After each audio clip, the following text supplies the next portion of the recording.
Good morning everyone. दोस्तों, इससे पिछले कक्षा में हम लोगों ने एटम के बारे में देखा था। आइए हम इससे आगे देखते हैं। सबसे पहले हम लोग देखेंगे आज कोर इलेक्ट्रॉन के बारे में।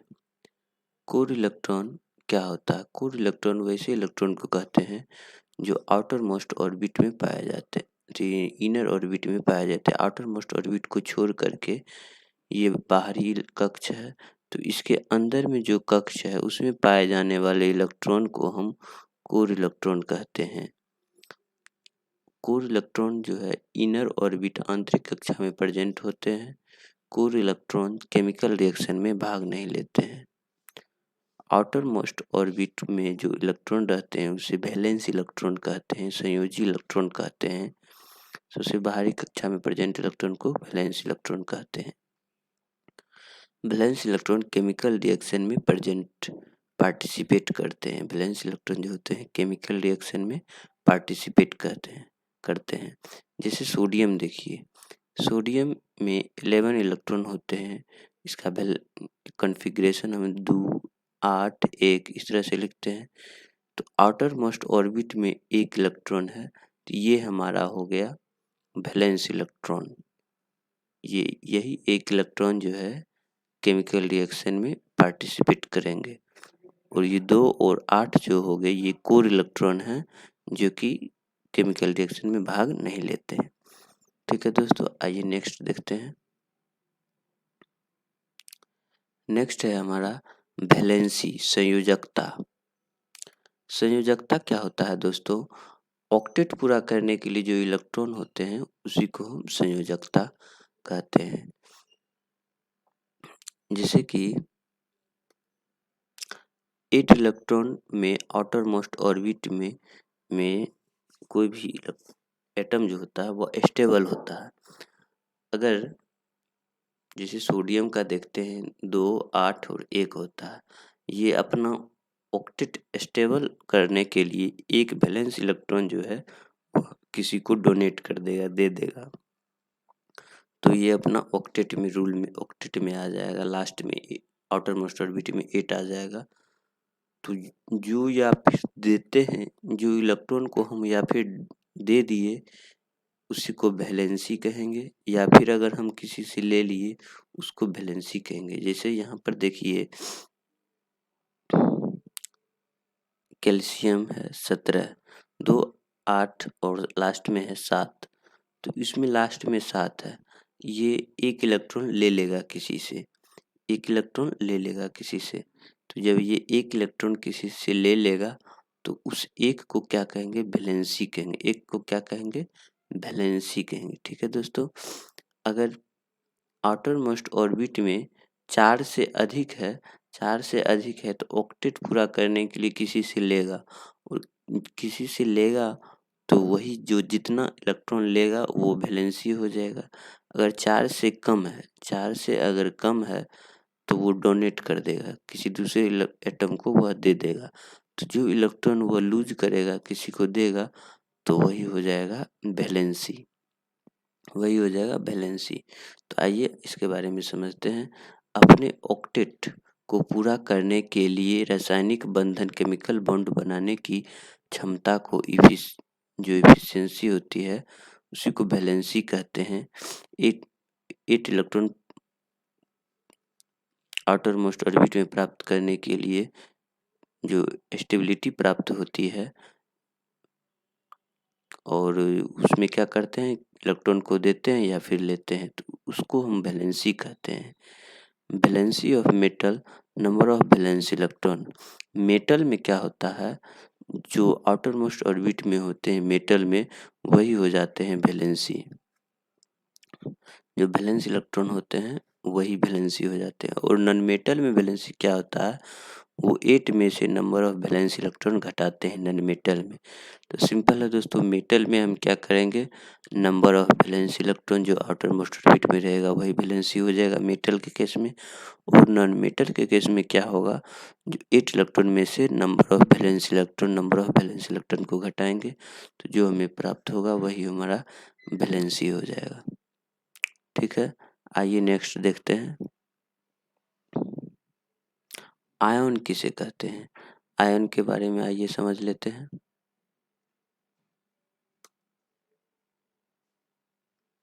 आयन, चार्ज एटम आवेशित परमाणु को आयन कहते हैं। आवेशित परमाणु को हम क्या कहेंगे?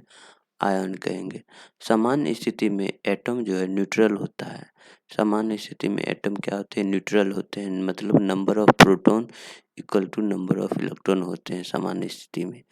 अगर कोई एटम इलेक्ट्रॉन ग्रहण करता है, अगर कोई एटम जो है इलेक्ट्रॉन ग्रहण करे, माने इलेक्ट्रॉन को एक्सेप्ट करे किसी दूसरे एटम में से, तो उसमें नेगेटिव चार्ज आ जाता है। जब नेगेटिव चार्ज आ जाएगा तो उसको एनायन कहेंगे।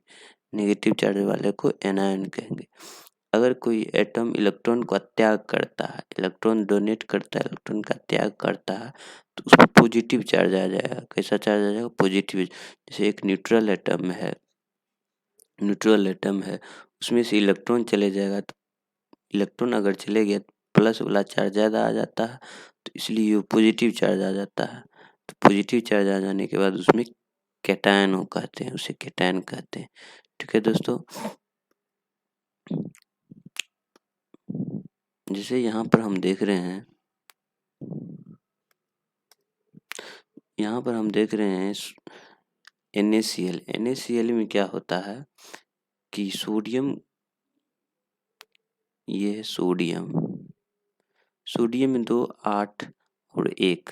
आउटर मोस्ट ऑर्बिट में 1 इलेक्ट्रॉन है, जो कि स्टेबल रहने के लिए यह 1 इलेक्ट्रॉन इसे दे देगा, कैल्शियम को दे देगा। जब ये कैल्शियम को दे देगा तो ये अपना ऑक्टेट पूरा कर लेगा, 8 हो जाएगा, तो ये भी स्टेबल और ये भी स्टेबल हो जाएगा। लेकिन अगर हम देखते हैं तो ये ने सोडियम ने 1 इलेक्ट्रॉन डोनेट किया, तो जिसके कारण इस पर प्लस चार्ज आ गया। प्लस चार्ज आने के कारण ये हो गया कैटायन, और कैल्शियम ने 1 इलेक्ट्रॉन ले लिया। जब ये ले लिया इलेक्ट्रॉन तो ये नेगेटिव चार्ज आ गया, तो ये हो गया एनायन। ठीक है, आइए दोस्तों आगे देखते हैं।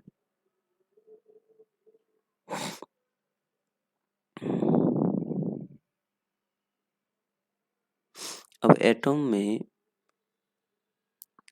हिस्ट्री में एटम के बारे में क्या कहा गया है उसके बारे में समझते हैं। एनिशियंट हिस्ट्री में महर्षि कनाद ने कहा, प्रत्येक पदार्थ अत्यंत छोटे छोटे प्रत्येक पदार्थ जो है अत्यंत छोटे छोटे स्मॉल पार्टिकल्स से मिलकर बने हैं, अत्यंत छोटे छोटे कणों से मिलकर बने हैं। ये किसने कहा था? महर्षि कनाद ने कहा था। डाल्टन थ्योरी ऑफ एटम जो है 1803 में दिया गया था, डाल्टन्स एटॉमिक थ्योरी। इसमें कहा गया था कि प्रत्येक पदार्थ जो है अत्यंत सूक्ष्म कण, वेरी टेनी पार्टिकल्स से बने हैं, परमाणु से मिलकर बने हैं। मतलब पदार्थ जो है, एटम जो है, बहुत ही सूक्ष्म कणों से बने हुए हैं।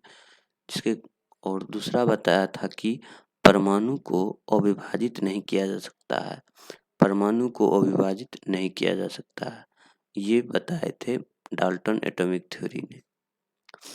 और एटम जो बने होते हैं बहुत ही छोटे छोटे सूक्ष्म कणों के बने होते हैं। ठीक है, ये डाल्टन्स का एटॉमिक थ्योरी था जो कि 1803 में दिया गया था। आइए दोस्तों आगे देखते हैं हम लोग।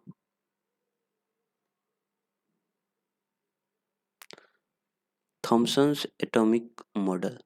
थॉमसन्स एटॉमिक मॉडल जो है 1897 में दिया गया था। थॉमसन्स एटॉमिक मॉडल, इन्होंने बताया था कि तरबूज का मॉडल दिया था, वाटरमेलन का मॉडल दिया था इसमें, और इन्होंने एटम को बताया था कि अगर तरबूज को अगर हम एटम मानते हैं तो इसमें तरबूज के लाल वाले भाग को हम पॉजिटिव मानेंगे। तरबूज के लाल वाले भाग को हम क्या मानते हैं? पॉजिटिव मानते हैं। और लाल भाग में धसे हुए जो सीड वाला पार्ट होता है, सीड माने बीज, बीज जो होता है तरबूज का, उसे हम इलेक्ट्रॉन मानते हैं। तो इस तरह से उन्होंने बताया था कि एटम का मॉडल, थॉमसन साहब ने बताया था कि एटम का मॉडल तरबूज की तरह होता है, कि तरबूज की तरह होता है, जिसमें रेड वाला पार्ट को पॉजिटिव मानते हैं और बीच वाले पार्ट को नेगेटिव मानते हैं। फिर बाद में रदरफोर्ड एटॉमिक मॉडल आया। रदरफोर्ड एटॉमिक मॉडल जो कि 1911 में आया था। 1911 में इन्होंने गोल्ड फॉइल से एक्सपेरिमेंट किया था। गोल्ड फॉइल से एक्सपेरिमेंट करके न्यूक्लियस का खोज किया था। रदरफोर्ड साहब ने न्यूक्लियस का खोज किया था गोल्ड फॉइल से। इन्होंने क्या किया, एक गोल्ड फॉइल लिया और उस पर अल्फा पार्टिकल्स की बम्बार्डिंग कराई। अल्फा पार्टिकल्स उस होकर के गोल्ड फॉइल होकर के पास कराया, तो उन्होंने देखा कि बहुत सारे रे जो है, अल्फा रे जो है, सीधे सीधे निकल जा रहे हैं, सीधे सीधे निकल जा रहे हैं। इस तरह से सीधे सीधे निकल गए थे।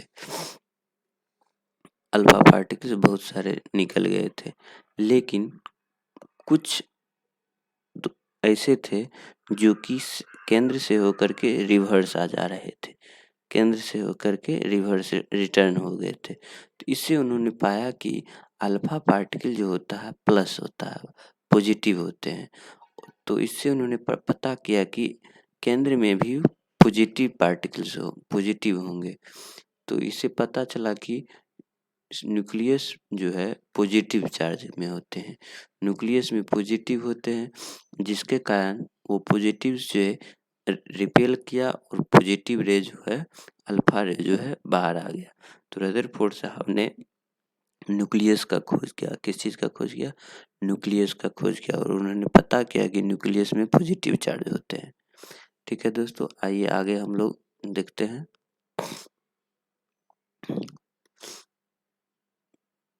रदरफोर्ड साहब 1911 में इन्होंने एक्सपेरिमेंट किया था गोल्ड फॉइल से। ये मॉडल एटम की स्टेबिलिटी की व्याख्या नहीं करता है, एटम की स्टेबिलिटी की व्याख्या नहीं करता है। तो रदरफोर्ड साहब ने जब खोज किया था, तो उन्होंने बताया कि केंद्र में जो है न्यूक्लियस होते हैं जिसमें पॉजिटिव चार्ज होता है, केंद्र में जो है न्यूक्लियस होते हैं जिसमें पॉजिटिव चार्ज होता है, और बाहर बाहर जो है इलेक्ट्रॉन मूव करते हैं, बाहर बाहर इलेक्ट्रॉन मूव करते हैं। इन्होंने पाथ की व्याख्या नहीं की थी। तो यहाँ पर कंट्राडिक्शन हो गया कि अगर इलेक्ट्रॉन बाहर घूमेगा और ये जब घूमेगा तो एनर्जी लूज करेगा, एनर्जी जब लूज करेगा तो यह सर्किल में नहीं होकर के अपने स्पाइरल में मूव करते करते करते करते न्यूक्लियस में आकर के ड्रॉप हो जाएगा। तो इस तरह से कंट्राडिक्ट हो गया कि अगर इलेक्ट्रॉन बाहर मूव करेगा तो एनर्जी लूज करके न्यूक्लियस में आकर के गिर जाएगा इलेक्ट्रॉन। तो ये स्टेबिलिटी की व्याख्या नहीं किया रदरफोर्ड साहब का एक्सपेरिमेंट। तो बाद में आ गए नील बोर, बाद में आ गए नील बोर साहब। नील बोर साहब ने बताया कि इलेक्ट्रॉन बाहर बाहर घूमते हैं, लेकिन वो अपने ऑर्बिट में घूमते हैं, और हर एक ऑर्बिट का अपना अलग अलग एनर्जी लेवल होता है। जितने एनर्जी लेवल के इलेक्ट्रॉन होते हैं वो अपने अलग अलग एनर्जी लेवल में रिवॉल्व करते हैं।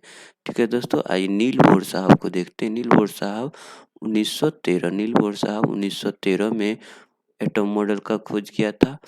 ये एटम की स्टेबिलिटी को व्याख्या करता है।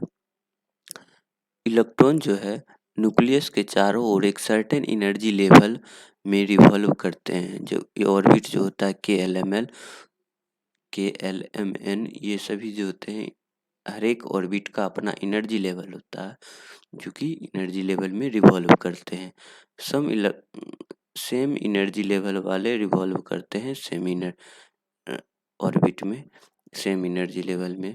इलेक्ट्रॉन लूज और रोटेशन में एनर्जी लूज नहीं करते हैं। अगर मान लीजिए ये न्यूक्लियस है और ये ऑर्बिट है,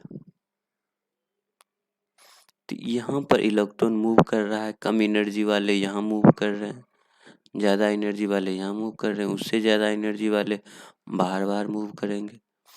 अगर ये एटम कहीं से एनर्जी प्राप्त किया, अगर एटम कहीं से एनर्जी प्राप्त किया तो ये क्या हो जाएगा, यहाँ से इलेक्ट्रॉन इसमें से एस्केप हो जाएगा, बाहर निकल जाएगा।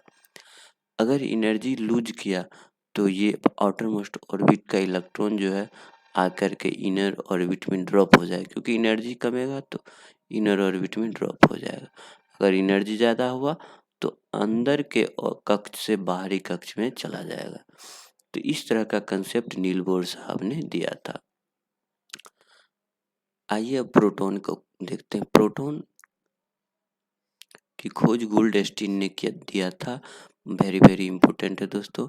1917 में प्रोटॉन की खोज गोल्डस्टीन ने दिया था। एटम अगर न्यूट्रल हो तो इस पे जितना इलेक्ट्रॉन होते हैं उतने ही पॉजिटिव चार्ज के होते हैं, उतने ही अमाउंट में पॉजिटिव चार्ज पार्टिकल होते हैं, जिसे कि प्रोटॉन कहते हैं। तो न्यूट्रल एटम में जितना इलेक्ट्रॉन होता है उतना ही प्रोटॉन होता है। और प्रोटॉन की खोज गोल्डस्टीन ने किया था 1917 में। ठीक है दोस्तों, आइए आगे देखते हैं हम लोग।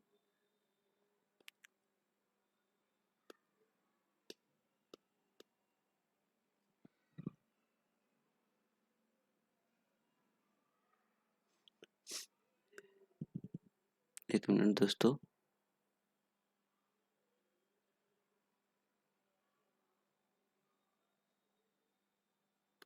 ठीक है, अब आइए बोर बुरी रूल क्या कहते हैं।